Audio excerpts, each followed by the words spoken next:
उज्जैनी में राजा चंद्रसेन का राज था। वह भगवान शिव का परम भक्त था। शिवगणों में मुख्य मणिभद्र नामक गण उसका मित्र था। एक बार मणिभद्र ने राजा चंद्रसेन को एक अत्यंत तेजोमय चिंतामणि प्रदान की। चंद्रसेन ने इसे गले में धारण किया तो उसका प्रभामंडल तो जगमगा ही उठा, साथ ही दूरस्थ देशों में उसकी यश कीर्ति बढ़ने लगी। उस मणि को प्राप्त करने के लिए दूसरे राजाओं ने प्रयास आरंभ कर दिए। कुछ ने प्रत्यक्षतः मांग की, कुछ ने विनती की। चूंकि वह राजा की अत्यंत प्रिय वस्तु थी, अतः राजा ने वह मणि किसी को नहीं दी। अंततः उन पर मणि आकांक्षी राजाओं ने आक्रमण कर दिया। शिवभक्त चंद्रसेन भगवान महाकाल की शरण में जाकर ध्यानमग्न हो गया।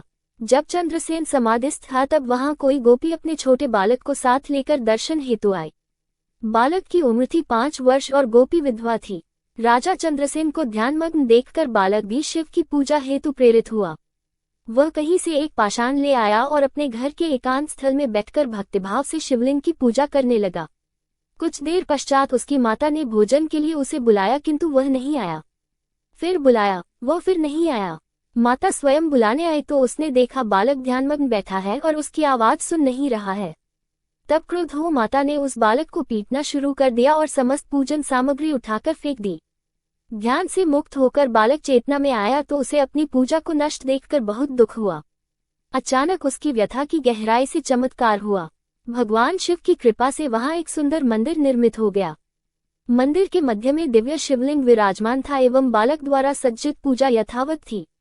उसकी माता की तंद्रा भंग हुई तो वह भी आश्चर्यचकित हो गई। राजा चंद्रसेन को जब शिवजी की अनन्य कृपा से घटित इस घटना की जानकारी मिली तो वह भी उस शिवभक्त बालक से मिलने पहुंचा। अन्य राजा जो मणि हेतु युद्ध पर उतारू थे, वे भी पहुंचे।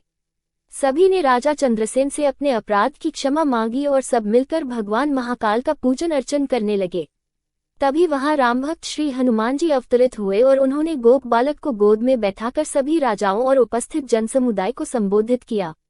ऋते शिव नान्यत्मा गतिरस्ति शरीरिणाम एवं गोप सुतो दिष्ट्या शिव पूजा विलोक्य च अमंत्रेणापि संपूज्य शिव शिवम वाप्तवान आश भक्तव्रा शंभोर गोपाना कीर्तिवर्धनः एह भुक्त्वा खिलान भोगानन्ते मोक्षम वाप्स्यति अस्य वंशेष्टम भावी नंदो नाम महायशाः प्राप्स्यते तस्य पुत्रत्वं कृष्णो नारायणः स्वयं। अर्थात शिव के अतिरिक्त प्राणियों की कोई गति नहीं है। इस गोप बालक ने अन्यत्र शिव पूजा को मात्र देखकर ही बिना किसी मंत्र अथवा विधि विधान के शिव आराधना कर शिवत्व सर्वविध मंगल को प्राप्त किया है। ये शिव का परम श्रेष्ठ भक्त समस्त गोपजनों की कीर्ति बढ़ाने वाला है। इस लोक में यह अखिल अनंत सुखों को प्राप्त करेगा व मृत्युपरांत मोक्ष को प्राप्त होगा।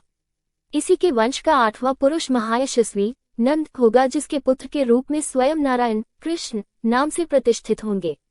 कहा जाता है भगवान महाकाल तभी से उज्जैनी में स्वयं विराजमान है। हमारे प्राचीन ग्रंथों में महाकाल की असीम महिमा का वर्णन मिलता है। महाकाल साक्षात राजाधिराज देवता माने गए हैं।